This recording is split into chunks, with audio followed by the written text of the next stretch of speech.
Phileas Fogg, a wealthy and eccentric English gentleman. He has no wife, no family, no friends. He lives alone except for a single servant. But his servants don't stay with him for long. He lets them go when they fail to meet his standards. Matt, what are you doing? What do you mean? What is that? It's a timer. Oh, it's pretty! Now, we can see it's a timer, a really gigantic timer. But why? Well, you guys said it was against One Act rules to run longer than 35 minutes, so I brought this timer, to be sure that we don't get disqualified. But for all we know, having a gigantic timer on stage is also against One Act. It's true, there are so many One Act rules. Okay, well then let's just ask the audience. They're sitting right up there. Soliciting the audience for a response is definitely against One Act rules. So many One Act rules. Besides, we shouldn't bother the audience. They're busy judging us.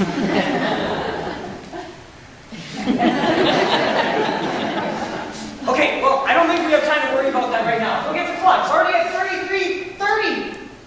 29, 28, 27. Matt's right. We shouldn't worry about the rules. So many rules! We have to get this show back on track right now before we lose this audience for good. Come on! Around the world in 80 days in under 35 minutes. Here's our main character, Phileas Fogg, a wealthy and eccentric English gentleman. He has no wife, no family, no friends. He lives alone except for a single servant. But his servants don't stay with him for long. He lets them go when they fail to meet his standards. In fact, as our story begins, Phileas Fogg is interviewing a new candidate for the job. And your name is Passepartout. That is the name I use, sir. In French it means goes everywhere. I know what it means in French. Of course, sir, but the audience may not. You see, I am called Passepartout because, well, I can do almost anything. I've been a street singer, a boxer, a circus performer, a cook. For many years I lived an exciting life, until I grew weary of excitement. Now I hunger for peace and quiet, which I hope to find in your service, sir. I have heard that Mr. Phileas Fogg is the most sedentary gentleman in all of England. This interview has been satisfactory, and your references are in order. I shall take you on as my manservant. Thank you, sir. You should know, however, that I'm exceedingly regular in my habits. Of course, sir. You will awaken me every morning at precisely 8 o'clock. At 8:23, you will bring me my tea and toast. At 9:37, you shall heat my shaving water. I prefer it at a temperature of 86 degrees Fahrenheit. My previous manservant brought it to me at 84 degrees Fahrenheit. That is why he's no longer in my employ. I trust you will not make the same mistake. No, sir. I go nowhere except to my club, and I always go there at 11:30. The present time is 11:29 and 52 seconds. I shall go to my club. Now. He is not a man, he is a machine! It takes Phileas Fogg 9 minutes and 42 seconds to walk from his house to his club. He walks at a steady pace, counting his steps. 575 with his left foot, 574 with his right. The Morning Chronicle reports that the Bank of England has been robbed. £55,000 in banknotes. A plot by a criminal gang? No, it appears as if the money had been left on a table and somebody simply picked it up and walked away with it. The thief is described as well-dressed, with polished manners and a refined appearance. Well, he's not a thief then. He's a gentleman. Could be any of 1,000 men in London. Could be one of us. They'll never catch him. He'll leave the country. He may, but disappearing abroad isn't as easy as it used to be. Did you know it is now possible to travel around the world in 80 days? There was an article in yesterday's Times. Ah, yes, there it is. You see, they've worked out the itinerary. All the connections by sea and rail, Suez, Bombay, Calcutta, Singapore, and so on back to London. 80 days. I suppose it's possible in theory. In practice, however, it could never be done. Yes, it could. Did you say something, Fogg? I saw the article in the Times myself. The itinerary is flawlessly constructed. Yes, but it doesn't allow for anything going wrong. Somewhere along the way, a person could miss a single connection, and the entire enterprise would collapse like a house of cards. If the person were sufficiently determined, no obstacle could stop him. Are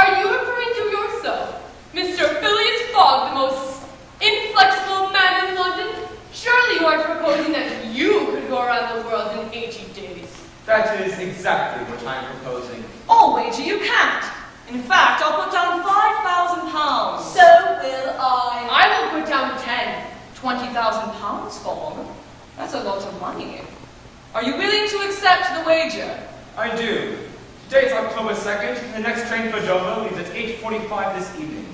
I shall take that train and travel around the world. Return here by 8:45 on the evening of December 21st, 80 days from now.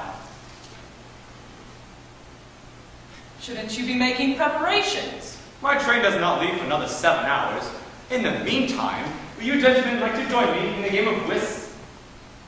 And so the race is on. Here's where we have to skip ahead. Day 36. Fogg and Passepartout have already been to Suez, Bombay, Calcutta, Singapore. In India, Fogg saved a woman from being burned alive at her husband's funeral pyre.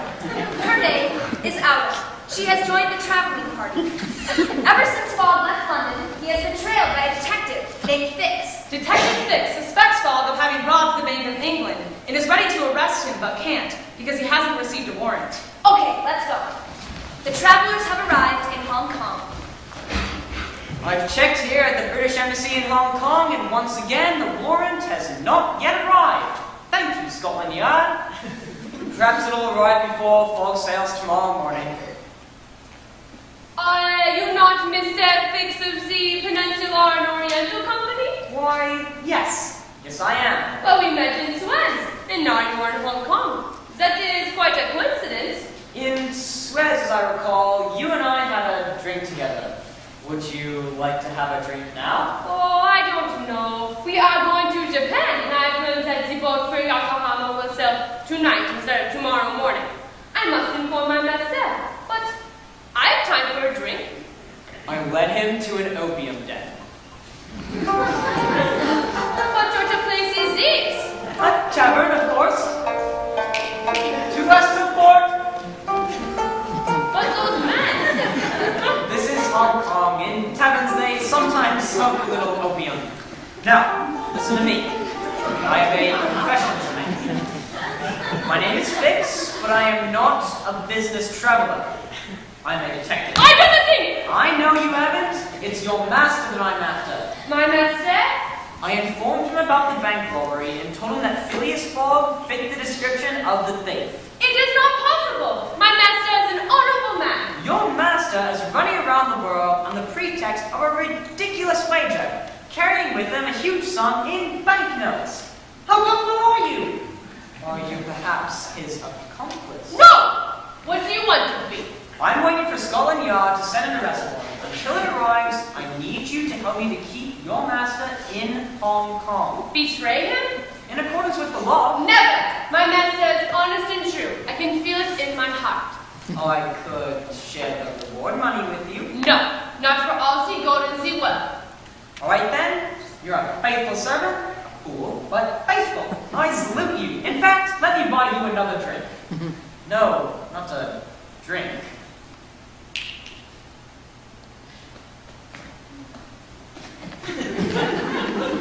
Try this. Opium? I've heard it makes a man see pictures in his head. You like pictures, don't you? Let me give you a bite.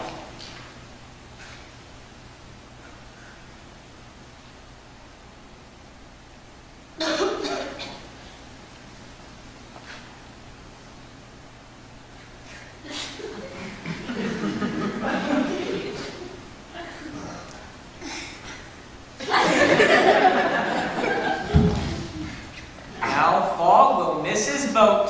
Pleasant dreams.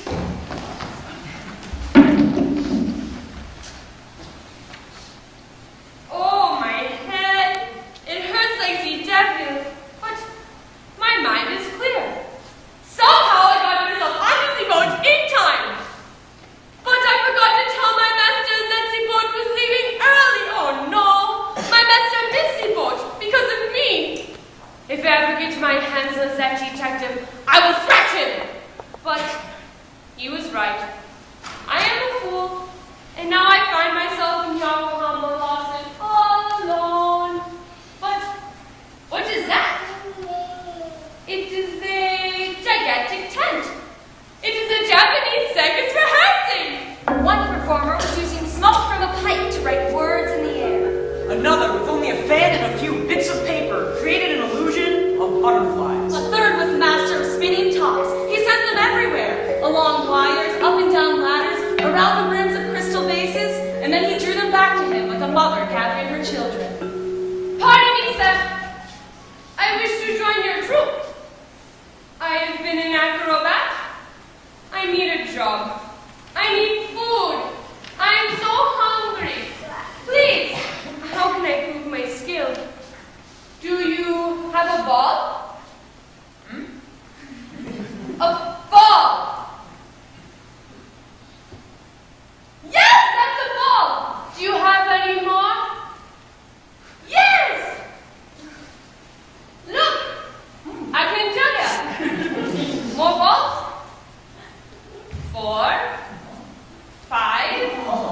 called the long noses. Now this you may find hard to believe. But we're just going to present it the way it's described in the book. That evening, there was a show. The performers strapped 6-foot bamboo poles onto their faces like long noses. Then they lay on their backs with the poles pointing up. Other performers climbed on top of the poles, establishing a second level. Balancing on top of the lower poles with their long noses pointing up, building a human pyramid 5 levels tall. What is that?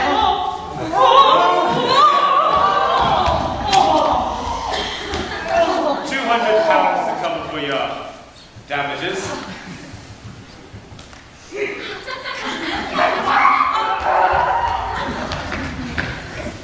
Sir, you do not continue to America without me.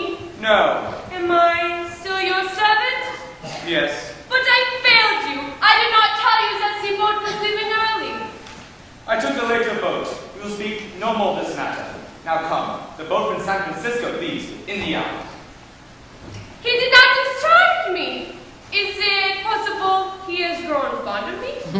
During the previous episode, 6 more days elapsed. We have to start moving really fast now. Time's running out. We still have a lot of ground to cover. Also, a lot of water. 22 days from Yokohama to San Francisco. Change the board.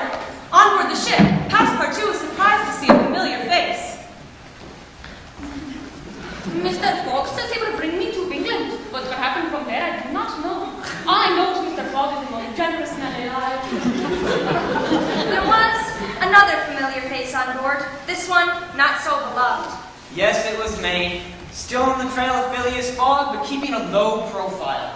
Hiding, in fact. I had a special desire to avoid an encounter with Passepartout. The day before he touched land, he finally spotted me.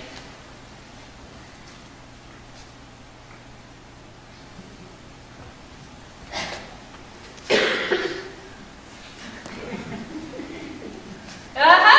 Remember me?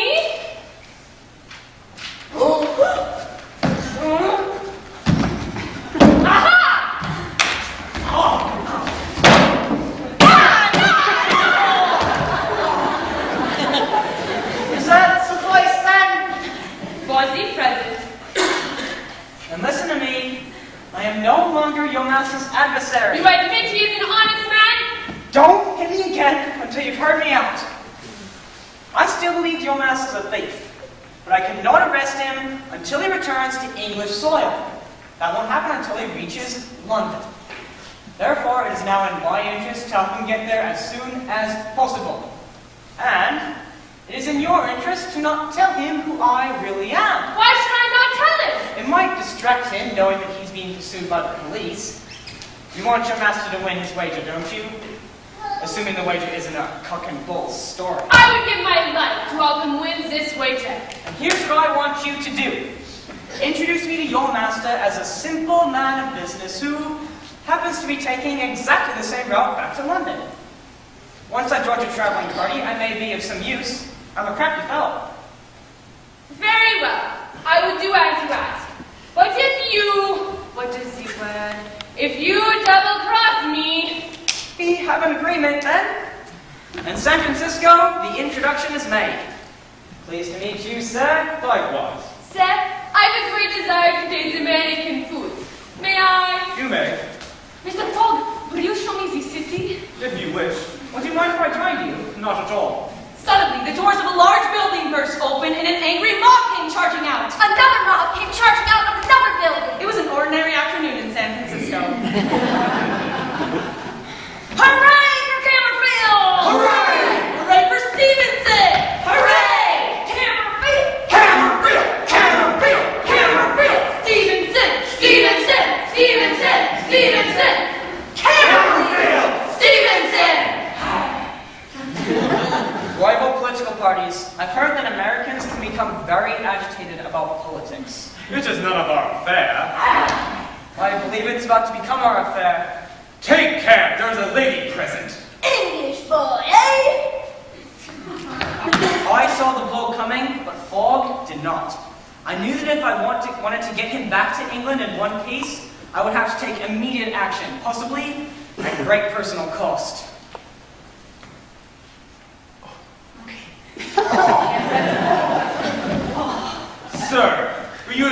to lay hands on me. I was. I invite you to make another attempt. I feared I may have to absorb another blow, but then the mob surged, carrying the adversaries away from each other.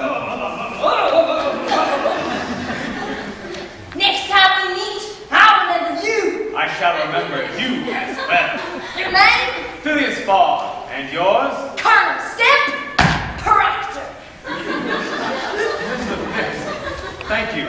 I am in your debt. Think nothing of it, sir. Perhaps I shall have an opportunity to return the favor. I am full of American food. It did not taste good, but still, it was American. I've had another new experience. Everybody on to the train! 3 days later. The plains of Nebraska, out on Passport 2 in the observation car.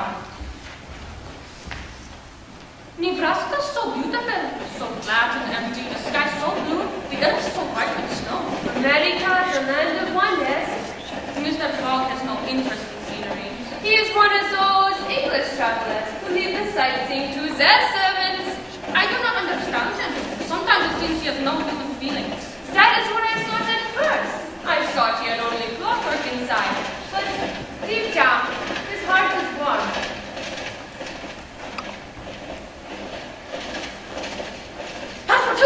It's our colonel from San Francisco. I shall be the smoking car. Some of the passengers have gone together for a game of whist. I'm going to play too. You play whist, Phileas Fogg? Yes. Hard to believe that a hillbilly cur like you would ever have the nerve to gamble. Whist is not the only game at which I'm willing to take a risk. Whenever you please, son of John Bull. I am due in London no later than December 21st.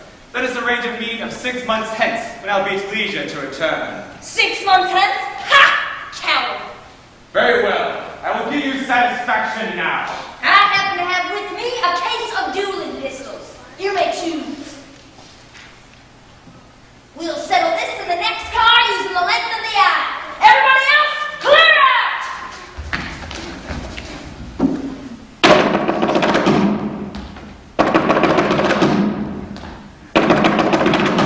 What if Mr. Fogg is killed? He had better not be killed before I can bring him to justice. My master can take care of himself. The train is under attack by Indians! A band of Sioux, on horseback. Running alongside, firing rifles. The passengers fire back! The Indians fire. Passengers are hit. Oh! The passengers, fire! Indians are hit. The Indians ride up close to the last car and jump. The Indians are boarding the train! Fierce warriors with painted faces. Brandishing rifles. Knives. And tomahawks. Advancing from car to car. The passengers tried to resist. Men and women alike fighting bravely. But the Indians are too many. The passengers are driven backward. The Indians trap the passengers in the car behind the locomotive. The passengers can retreat no farther. The Indians prepare to slaughter them. When suddenly, someone has uncoupled the cars. Aha! It was I, Passepartout! I climbed in an easy train and clinging to the undercarriage, pulled myself along until I reached the coupling. The only trouble was in order to remove the pin, I had to hold on to the car containing the Indians. The Indians will kill her. No, I won't allow it. Stop the train!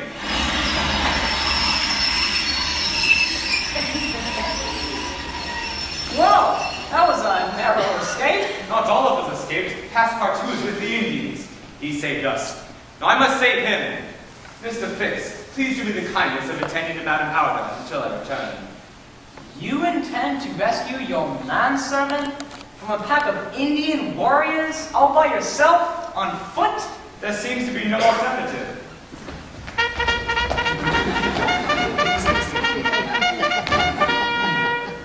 United States Cavalry, sorry we're late. Let me a horse. I shall go with you.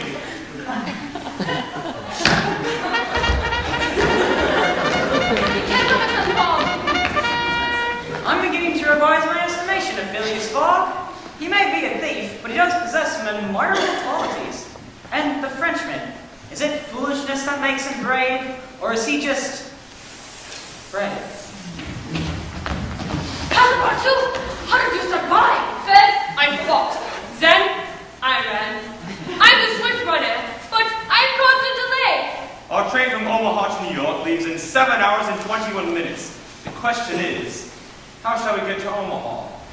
Ahoy, wayfarers!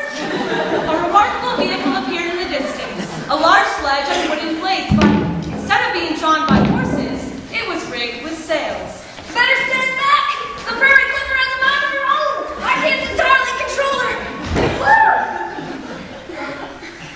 The name's Mudge, Samuel Mudge, and this here is the Prairie Clipper.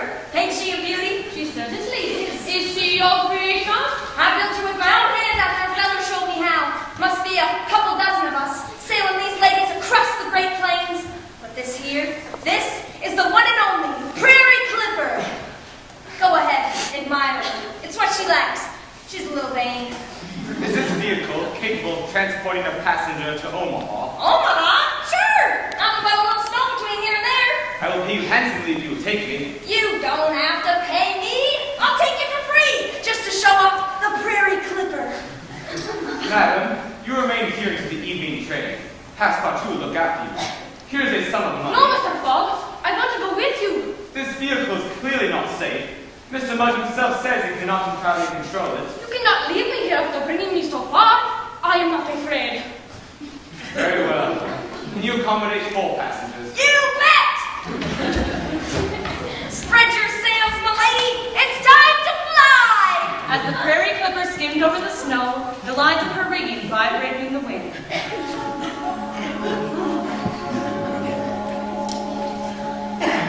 Listen, Mr. Fogg. Music. Of a sort. It is a beautiful sound in a beautiful place. But the wind is so cold.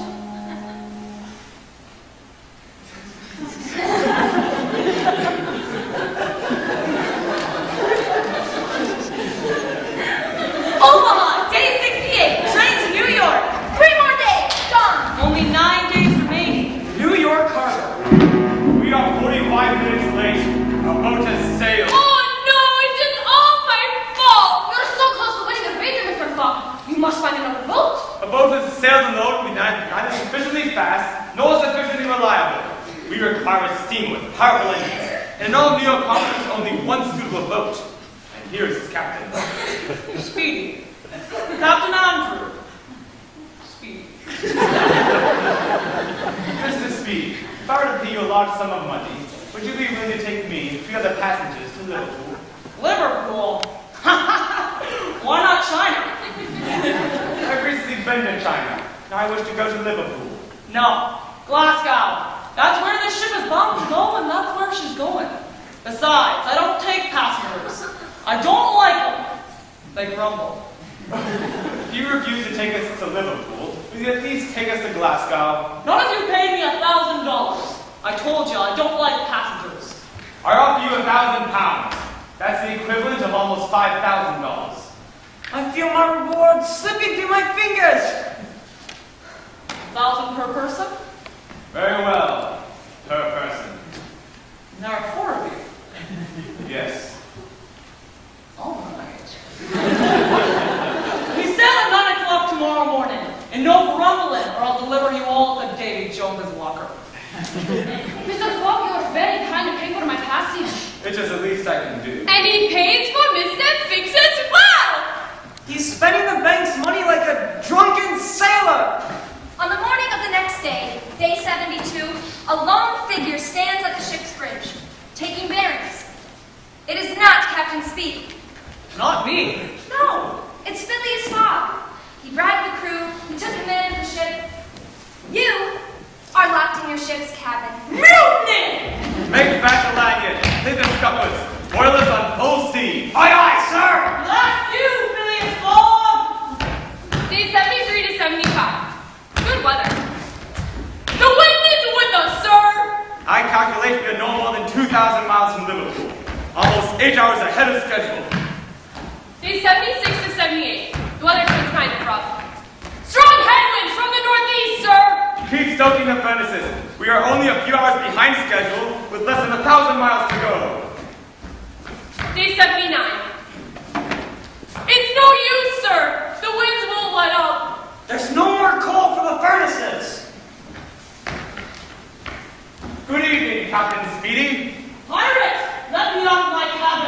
I shall come directly to the point then. I wish to purchase your boat. Never!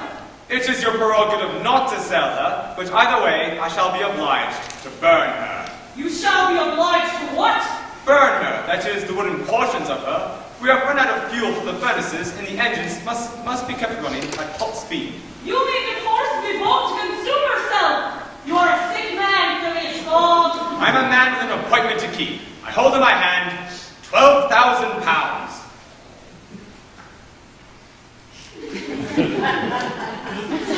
Tear her apart, boys! That night, the crew worked like demons. First the mast came down, were chopped into bits, into the furnaces. Then the bulwarks and the fittings, into the flame. Next, the cabin house. Sir, there's not a scrap of wood left. The ship is as flat as a hulk. Look, lights in the distance. We're running out of steam! Burn the deck, leave us just enough to stand on. Aye, aye, sir. Just as the engines were about to expire. Liverpool. Day. So this is England. So I am French. I could kiss the ground. Kiss it if you must, but do not dally. We have a train to catch. Mr. Fogg, you are now on English soil. In the name of Her Majesty the Queen, I arrest you. Why? On suspicion of having robbed the Bank of England. Mr. Fogg, a thief? It cannot be. Oh no, I am such a fool! Why did I not tell my masters that Mr. Fix is a detective? You knew he was a detective and you did not tell Mr. Fogg? It is not easy to explain. I should like to hear you try. While I was trying to explain, 3 hours passed. Mr. Fogg, most unfortunate misunderstanding has occurred. It seems the man who robbed the Bank of England was arrested 3 days ago. Seems my intuition failed me. Isn't that? Time is 2:40 in the afternoon. Our train was due to leave 35 minutes ago. Perhaps that has been delayed. We rushed to the train station! The train had not been delayed. It was gone. Another train is due to leave at 3 o'clock. If the line is clear, I can still make it to the club before 8:45. The line was not clear. We need a miracle. There was no miracle. I have lost my wager.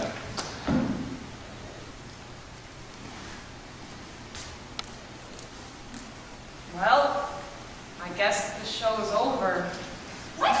But we didn't get to go for a balloon ride. I wanted to go for a balloon ride. Emma, how many times do we have to tell you? There's not a balloon ride. Yes, there is. I saw the movie. They added the balloon ride to the movie. There's not actually one in the book. What? Hollywood has you confused. The balloon ride is from another book by Jules Verne. 5 weeks in a balloon. That is a long time to be in a balloon. You said. Did I get airsick? What do we do?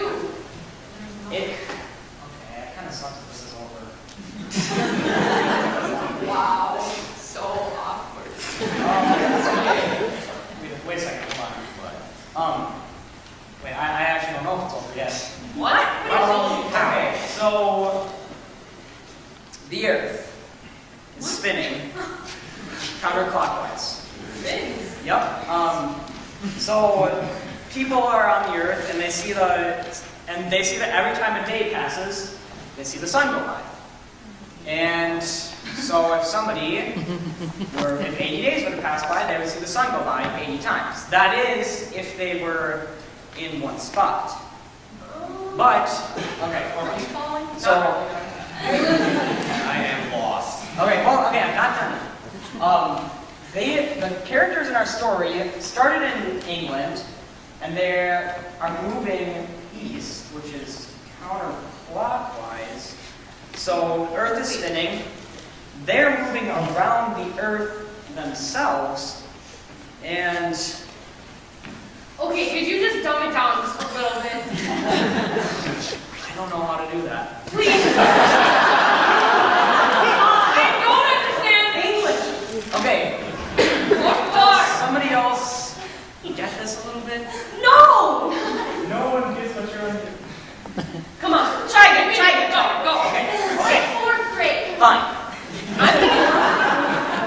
fine. You know what? Yeah. I'll try it again. They're going around the world, and they're moving on to different time zones. Okay? Wait, there's time zones? Yes. I'm that. Because, not everything happens at the same time. Anyway, they're moving around the Earth. They're losing it every time they switch to a new time zone.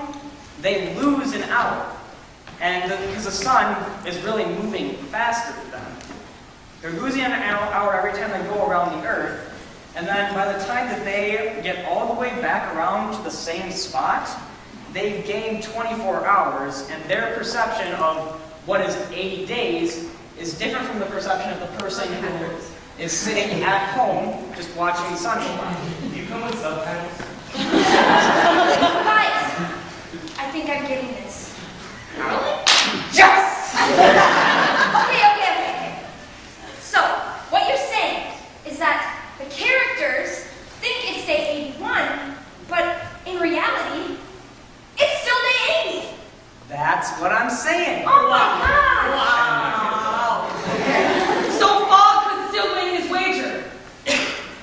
Yup. Mr. Fogg, let's hurry to the clock. It's 8:35. You have 10 minutes. It only takes me 9 minutes and 42 seconds to walk to the club. I shall have time to spare. Go!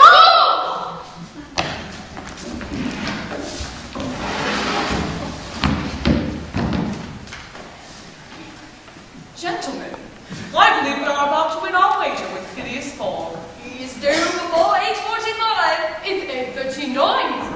Tick, tick, tick. 8:40. Tick, tick. 8:41. Tick. 8:42. 8:43. 8:44. Gentlemen, here I am. Two loose ends. Sir, I have been a bad servant. My foolish blunders almost cost you a fortune. Do you wish for me to go? No. Mr. Fogg, you are my benefactor. You are good and have been good to me. It fills me with sadness to think of you spending your days alone. Renounce your solitary life, I beg you. Will you have me as your wife? Yes. Around the world in 80 days. In under 35 minutes.